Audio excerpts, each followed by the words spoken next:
Hi, this is Mike's Unboxing Reviews and How To, and on today's video we're taking a look at Thermaltake's Argent M5 Wireless RGB mouse.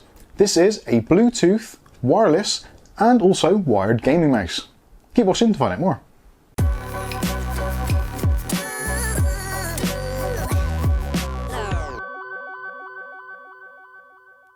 Okay, so in today's video we'll be taking a look at Thermaltake's Argent M5 Wireless RGB mouse. This is a Bluetooth, also a wireless 2.4 GHz, and also a wired mouse. Specially designed for those of you that like to get the optimum performance when gaming or just using your computer or Macintosh, I guess.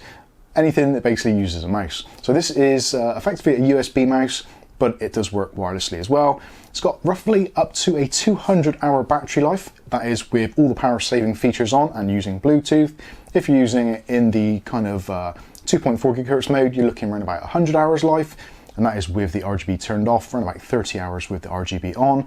And also, obviously, you can use it in wired mode. So pretty much, no matter what the case is going to be, it's ready to go. So for instance, you could have this wired to maybe your desktop PC, have it Bluetooth for your laptop, or maybe actually use the dongle for wireless on another device. So basically you can use it for 3 different devices and carry it around between them, and you shouldn't have any issues. Obviously, the more devices you've got with Bluetooth, then you can share it with them, install the iTake software, etc., and use it in them. Now, talking of the iTake software, this is where you can take really granular control of all the features in here, such as things like polling rates, your RGB lighting styles, your dots per inch, all those kinds of things. Also, you can program things like macros and all those usual things. I'll show you some pictures of the actual iTake software and the things you can do it on the screen now. So specification wise, this is loaded with a Pixart 3335 sensor, which is a pretty decent sensor with a DPI rating of up to 1600 DPI. There are 6 built-in presets in this already from around about 200 upwards, but you can select what you want or a custom setting in the software. Also as well, it has 50 million click switches, courtesy of OMRON, pretty much all round on all 8 of the programmable buttons. You can also in the software set up to 6 profiles, so maybe you can set yourself a gaming profile on one desktop, you can have a work profile, all those kinds of things. Yeah, tons and tons of flexibility on this particular mouse. As always, it does integrate very nicely with Thermaltake's TT Sync software and the iTake software, and also can be used with Razer software also, although that is kind of in beta, so don't expect miracles. Also as well, this tracks really well. It's got an IPS of 400 and also has acceleration of up to 40 Gs. The weight of the mouse without the cable attached is around about 120 grams, so this is a little bit more of a chunky mouse, but certainly when it's actually in your hand, it does feel extremely premium and essentially overbuilt. So let's take a look at the packaging. We'll take a look at the mouse itself and what we get inside it. We'll give it some practical tests, and also then I'll come back with my final thoughts. So starting off with the packaging, pretty much the premium packaging as you expect from Thermaltake, and you've got all the information on the front there, so the TT Sync, the RGB+, iTake software, Razer Chroma, etc. And also you can use this in association with Amazon's Alexa. On the back of the box it goes into more detail about the specifications and the design, etc. So I'll put some close-ups of that on the screen so you can take a look at it for yourself. So you've got the 2.4 GHz for wireless transmission, also Bluetooth as well, which is Bluetooth 5.0 low latency. And also, of course, you can use it with the USB cable that's included, which we'll take a look at shortly. Opening up the packaging, again, you can see pretty much more of the same. So you can see the mouse itself, which looks very nice indeed. It shows you about the metal scroll wheel and also the 8 programmable buttons, onboard RGB, etc. And you can have up to 16.8 million colors, which, yeah, we're never going to try that. But you can do it in 2 separate zones. So you can have the scroll wheel area being one color, and you can have the back of the mouse being another.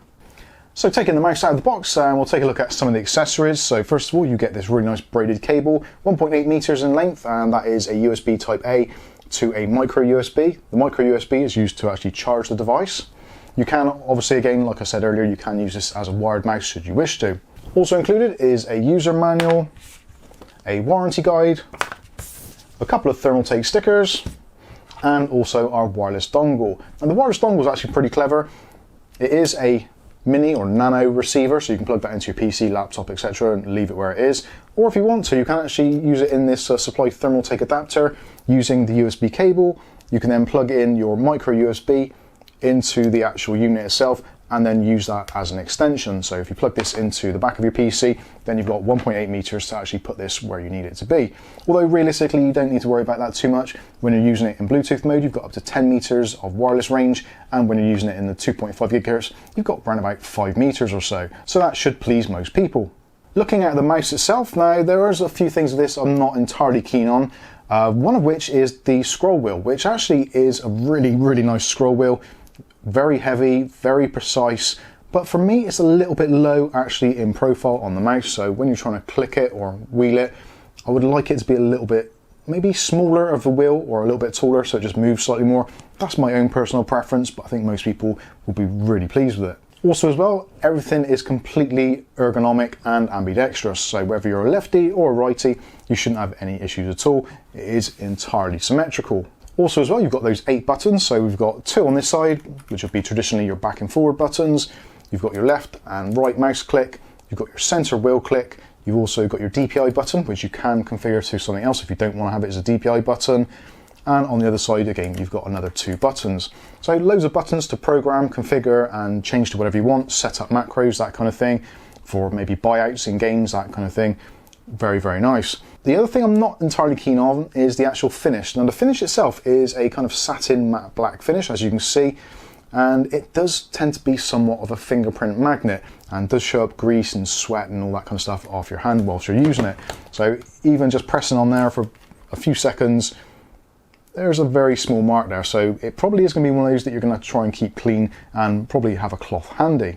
And having a cloth handy isn't a difficult thing to do because it does actually come with this really nice Thermaltake carry bag, which actually has a microfiber exterior. So you can actually use this as a cloth to keep those marks off your device.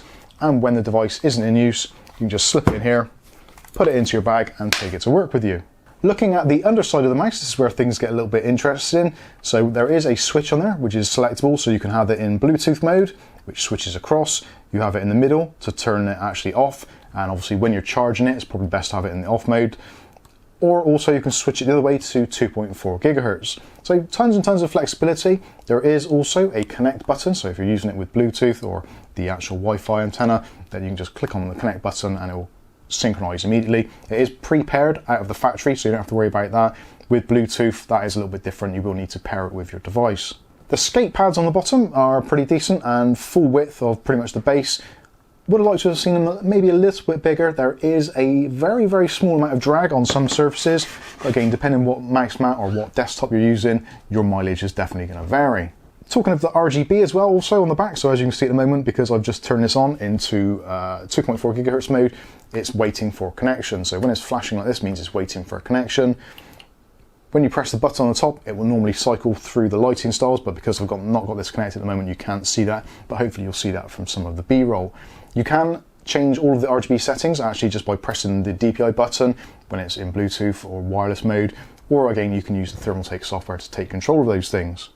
Now I've been using this for a little while now, since it's been sent to us free of charge for review purposes from Thermaltake. I do actually have to send this one back, unfortunately, but in my use case scenario, playing things like CSGO, it's actually been really good and has improved my gameplay. The tracking accuracy of the Pixart sensor is absolutely flawless, and it has got a 1000 Hz polling rate. You can change that if you want to, you can make it lower, but I think obviously most people want a lower latency setup. Also in the software, it's got things like angle tracking and the usual kind of things you'd expect from a more premium device. On the other side of gaming, using this just in Windows desktop mode, very good, very accurate if you're wanting to use maybe Photoshop or Adobe Premiere, and maybe you're scrubbing on your timeline or just making adjustments to a picture or an image. Very precise, very accurate. So if those are your primary goals, then you will not be disappointed with this mouse. Okay, so to summarize my experience of this, it's been actually a very enjoyable experience.